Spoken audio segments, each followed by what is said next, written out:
YouTube, welcome back to the season finale of me playing Pokemon Platinum and defeating it with a team that you've probably never used before. If you don't know, I found a Reddit post a while back that inspired me to make this whole series about using a team with Pokemon Platinum that's not used by a lot of people. Now, I just want to say before we get into these final 6 battles today, it's been a great journey. It's taken me about, I think, 2 months to finish this entire game. And it's because it's been nice to go at my own pace, you know? It's been nice to go out there and play this game and do some cool editing tricks and, you know, really just get the experience that you want with a journey. I do want to say before we head on in, make sure you like this video, make sure you subscribe because it is the finale. And the first thing that we have to do is face off against Tyler.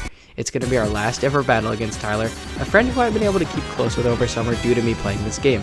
I get to send him the videos when I'm done with them almost every week, and it's been a great experience going through this game because while he could beat me up competitively, we all know that he's a better player than me. This is not the real Tyler, and this is just Fantasyland Tyler. I'm able to land a rock slide here to defeat the Staraptor, and I was told that I was going to try to do this as a nuzlocke because that would make it a little bit more interesting, which is why I tried to play this a little bit smarter as I switched out the Abomasnow to take a hit, and then we're able to Giga Drain to get the win against the Floatzel.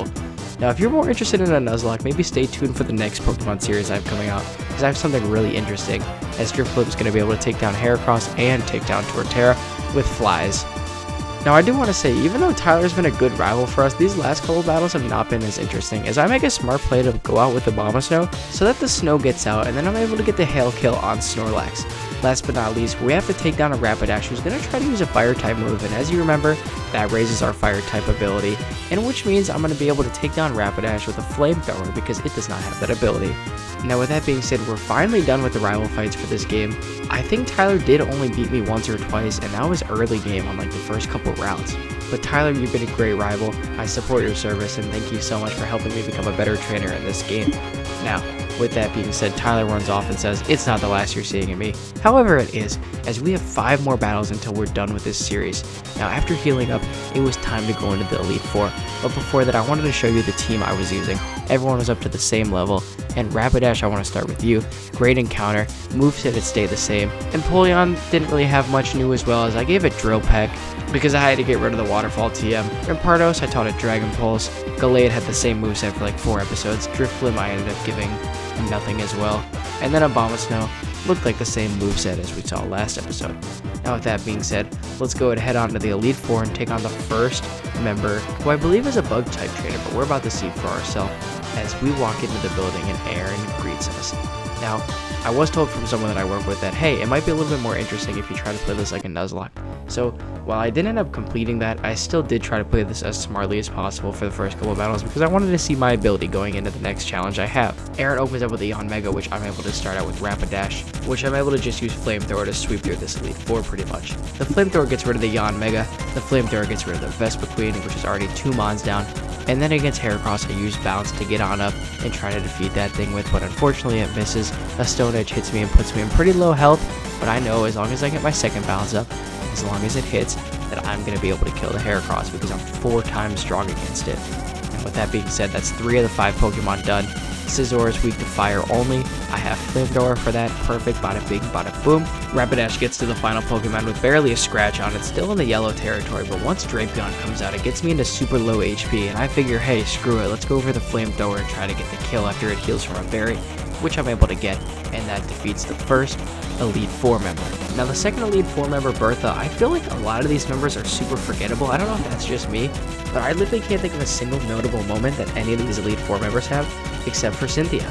Like, I feel like in other games, some of the other Elite Four members are more notable, but in this game, not too much, as this trainer is going to be a ground-type trainer, which is something that I have some coverage for, as my Abomasnow comes out and uses Giga Drain, and Polion also Ice Beams the Gliscor, which is going to take it out pretty easily, and it's going to surf the Hippowdon. Now, with that being said, that is 3 Pokemon down the drain already, and against Golem, who's 4 times weak to my Surf, you know that that is going to be a one-hit KO as well. And then the Ace Rhyperior, can we take it out with one shot? I know you're bulky and that you're sturdy, but you're not going to be able to survive thanks to a critical hit.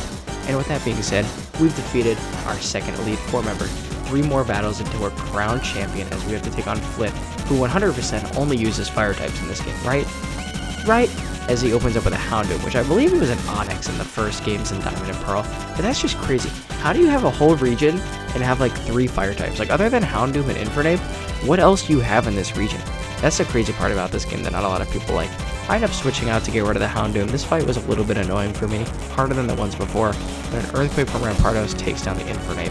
And Infernape has an Earthquake of its own, which is going to tick my health all the way down to 58, but the Rock Slide does some good damage. I honestly don't know why I even used Rock Slide here, as I switched out the Drifblim to try to get the Psychic off, but unfortunately Infernape was faster and was able to put some damage on me, but Flare Blitz is going to do some damage to himself as well. Drifblim luckily survives at 6 HP, and then Infernape being hit with Recoil goes down. Rapidash were able to get down with the Surf as well, and that takes out all of Flint's Pokemon, as we're only down to the last Elite Four member already. The fourth Elite Four member is going to be against Lucian. I don't really know much about Lucian either, which again continues the theme with what are any of these gym leaders or Elite Four members even known for. Lucian is going to send out a Mr. Mime, so I guess that makes you a Psychic type trainer. I tried to go in blind, so that way it was more fun for me, because my Pokemon were kind of over leveled. As you can see, they're all at 62, because Cynthia's Ace was at 62, and before all the Elite Four members, I decided to go with 62. After taking down a couple of Lucian's Pokemon, it was down to Gallade, and Rapidash uses Bounce to take that out, and that leaves only one more Pokemon left, Bronzong, who were able to Flamethrower. Okay, I lied, it also had an Alakazam, and this thing was kind of a nightmare, but we're able to take it out with Gallade anyway, which takes down Lucian, and that leaves the final battle against Cynthia. Now, this battle is going to be so hype. I remember it vividly from when I recorded it, and it was just so much fun. All the chips are on the table here in this battle, as it doesn't matter who dies in this fight, because it's only going to be the last fight of the game. Now, I open up with Rampardos because while Spiritomb doesn't have any weaknesses, I decided to get a Rock Slide out, and I get a Flinch, which lets me go for another Rock Slide and take the advantage in this fight. Now for Lucario, we have to switch out. Remember, I'm playing on set mode here, and we're able to Brick Break to get rid of the Lucario. Now the Togekiss, it's going to use Aura Sphere on me, which does some really good damage because that is super effective against my Empoleon. But we're going to counter with our Ice Beam, which is super effective against Togekiss. We're already down 3 Pokemon, and Cynthia's Garchomp is up next.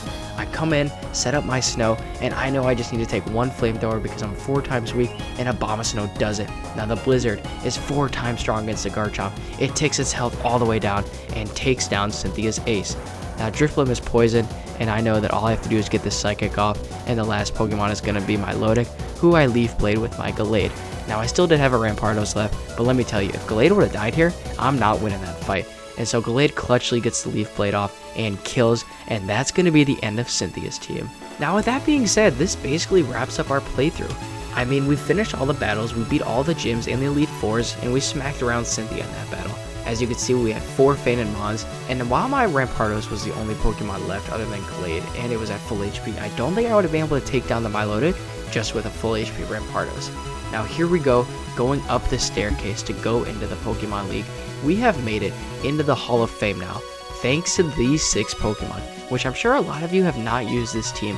Starting out with Empoleon, I know it was the second most common starter used, which I guess puts it right in the middle, but I feel like I've definitely seen Torterra used a lot more because of its ground type ability. As for Rapidash, I get that this gen only has like 4 fire type Pokemon, but again, Infernape is much better, and I feel like people even like Houndoom better because of that dual type. Drifblim, I feel like a lot of people just use Staraptor or a different flying type like Gyarados. Even though the physical special split had already happened, I feel like Drifblim does not get used that common, and it was a really good use. Gallade is kind of used a lot, I'm not gonna lie. I don't know how that thing winded up on my team. And then Abomasnow, the thing that came in so clutch against Cynthia's Gyarados, which I did not expect it to do, helped us out even though it was a late encounter. Now, I did make a short about what I want to rate this team, and you can go check that out if you want to at the end of this video. But with that being said, that's going to be me defeating Pokemon Platinum with a team that you've probably never used before. It was a super fun journey as we looked through the credits, and honestly, it was super sad that this is going to end. But let me tell you, the next game that I have coming up, you're going to want to see. It's going to be a Gen 3 game, and it might not be the Gen 3 game you think of. I've got a cool challenge, and I might be doing a little bit of a Nuzlocke on there as well. So stay tuned for that within the next couple weeks, as I've been pretty busy trying to get that out. I've enjoyed this series so much, and I'm so glad that I had this idea to do, because it's been so much fun getting to connect with all of you that watched that video. And hey, if you're enjoying this, make sure you subscribe. Let me know your thoughts on what you think I should do next. But with that being said, I'm out of here. Bye-bye.